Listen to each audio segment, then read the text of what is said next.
College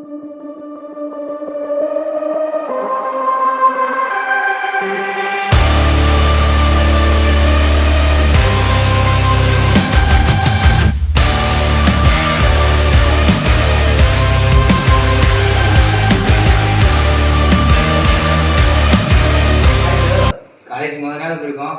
உங்க பேர் என்ன ப்ரோ? என் பேரா ப்ரோ? Jackson bro. உங்க பேர் என்ன ப்ரோ? என் பேரா? ஒயிட்சன் ப்ரோ. Okay bro. ஏய் ஜாக்சன், இன்னைக்கு எக்ஸாம் தானே, படிச்சிட்டியா? டெஸ்ட் தானே ப்ரோ, நான் படிச்சிட்டேன் ப்ரோ. சரி அமைதியாக இருங்க சார். சரிங்க ஸ்டூடெண்ட்ஸ், எக்ஸாமுக்கு டைம் ஆயிடுச்சு. எல்லாம் கரெக்டாக எக்ஸாம் கார்டராக உட்காருங்க.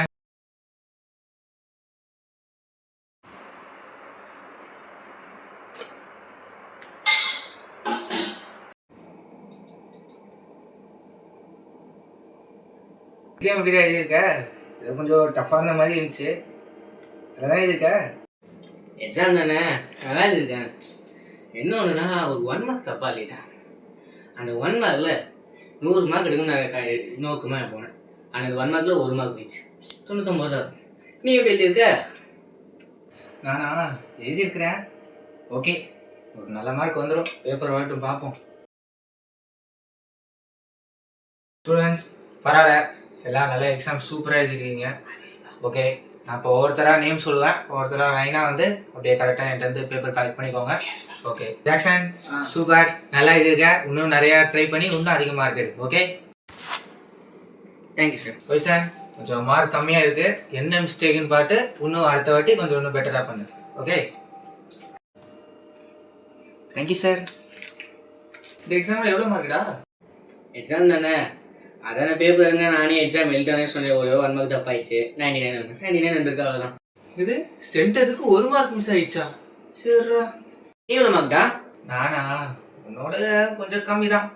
பரவாயில்லடா, நெக்ஸ்ட் டைம் ட்ரை பண்ணு. நெக்ஸ்ட் டைம் கண்டிப்பாக நீ நல்ல மார்க் எடுக்கலாம். பரவாயில்லடா, இந்த வாட்டி கொஞ்சம் மார்க் கம்மியாச்சு. சரி ஓகே, நெக்ஸ்ட் டைம் இன்னும் கொஞ்சம் ட்ரை பண்ணி அதிக மார்க் எடுக்க ட்ரை பண்ணுறேன். ஸ்டூடெண்ட்ஸ், நாளைக்கு வந்து நம்ம காலேஜ்லேருந்து உங்களுக்கு வந்து ஸ்கில்ஸை வந்து உங்களுக்கு வெளிப்படுத்துறதுக்காக ஒரு காம்படிஷன் மாதிரி பண்ணுறாங்க. விருப்பம் உள்ளவங்க உங்களுடைய பேரை கொடுங்க. உங்களுடைய ஸ்கில்ஸை வந்து இந்த வாய்ப்பை வச்சு இந்த வாய்ப்பை பயன்படுத்தி நீங்கள் இந்த உங்களுடைய ஸ்கில்ஸை வந்து வெளிப்படுத்துங்க. ஓகே, உங்களுக்கு விருப்பம் உள்ளவங்க மட்டும் என்கிட்ட வந்து தனியாக வந்து பேர் கொடுங்க. Okay students, thank you sir. நான் சேர்றேன் சார், காம்படிஷனில் என் பேர் எழுதிக்கோங்க. ஓகே, ஒயிட்சன் காம்படிஷன் வரியா? சரி ஓகே, ஒயிட்சன் நல்லா ப்ராக்டிஸ் பண்ணு. நல்லா ப்ராக்டிஸ் பண்ணி நீ வந்து ஃபஸ்ட்டு ப்ரைஸ் எடுக்கணும். நம்ம வந்து காலேஜுக்கு வந்து நல்ல ஒரு பெருமை சேர்த்து கொடுக்கணும். ஓகே,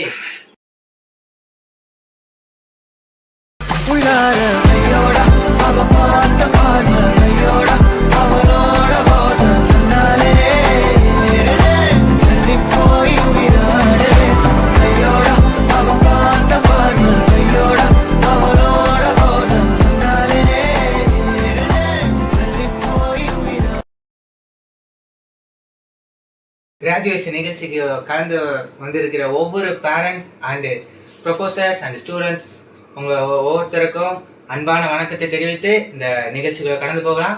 இப்போ முதலாவது நம்ம வந்து யாரை கூப்பிட போகிறோன்னா, உங்களுக்கு யாருக்குமே எல்லாத்துக்குமே தெரியும், நம்ம காலேஜில் டெஸ்ட்டு நான் ஃபஸ்ட்டு, ரிசல்ட்டை காட்டுற ஒரு பெஸ்ட்டு. நான் இப்போ யாரை பற்றி சொல்கிறேன்னு உங்களுக்கு சூப்பராகவே தெரியும். அவர் வேறு யாருமே இல்லை, வெறும் நம்முடைய டாப்பர் ஜாக்சன் மட்டும்தான். இப்போ அவரை நம்ம கரங்களில் தட்டி அவரை இப்போ நம்ம கிராஜுவேஷனுக்காக நம்முடைய மேடைக்கு மேலே வருமாறு அன்புடன் கேட்டுக்கொள்கிறோம். Thank you sir. டாப்பர் ஜாக்சனுக்கு மிக்க நன்றி. அடுத்ததாவது உங்களுக்கு எல்லாரும் சொல்லுவாங்க என்னன்னா, வெறும் படிப்பில் மட்டும்தான் சாதிக்க முடியும் அப்படின்னு அந்த சிந்தனையை மாற்றி அமைச்ச ஒருத்தர் இருக்காது. படிப்புல மட்டும் சாதிக்க முடியாது, நம்முடைய ஸ்கில்ஸ்னாலேயும் சாதிக்க முடியும் காட்டுறவர் தான் நம்ம திறமை மிக்க ஒயிட்சன். அவர்களையும் வருக வருக இந்த உற்சாகத்தோடு கரங்களை தட்டி வரவேற்போமாங்க. ரொம்ப நன்றி சார். இந்த நிகழ்ச்சியில் இறுதி வரை பொறுமையுடன் இருந்த அனைவருக்கும் என்னுடைய நன்றியை தெரிவித்து நிகழ்ச்சியை நிறைவு செய்கின்றேன். நன்றி, வணக்கம். அது எப்படி எனக்கு மட்டும் 1 லட்சம் அடிச்சிருக்கு? நான் உன்னோட நல்லா தான் படித்தேன், ஆனால் உனக்கு மட்டும் எப்படி 2 லட்சம் கிடைச்சது? என்னோட இதுலேயும் கம்மியாக தான் படிப்பேன், எப்படி இது? அதாடா, நான் வந்து என்னுடைய ஸ்கில்ஸ் வந்து வளர்த்துக்கிட்டனால எனக்கு ஒரு 2 lakhs ப்ரைஸாக தந்துருக்காங்க. எனக்கு தான் ஸ்கில்லே இல்லையே. ஸ்கில்ஸ்னால் வேறு எதுவும் இல்லைடா. அதாவது நீ இன்ட்ரெஸ்ட் எடுத்து நம்ம வந்து எப்படி செய்யணும், அதாவது நம்மளுக்கு எதில் இன்ட்ரெஸ்ட் இருக்குது அப்படின்னு பார்த்து நீ அதை டெவலப் பண்ணுறது தான் ஸ்கில்ஸு. அதனால் கவலைப்படா, நீ அதுக்கேற்ற ஒரு எஃபர்ட் போட்டு நீ அதுக்கேற்ற எப்படி நீ அது உன்னோட ஸ்கில்ஸ் வந்து டெவலப் பண்ணணும்னு என்ன நீ ஐடியா பண்ணி நீ பண்ணனா ஈஸியாக நீ உன்னோட ஸ்கில்ஸை டெவலப் பண்ணிக்கலாம். அதை பற்றி தான் கவலைப்படாதுங்க. அப்படியாடா, தேங்க்ஸ்டா. நீ சொன்ன மாதிரி நானும் செய்கிறேன்டா.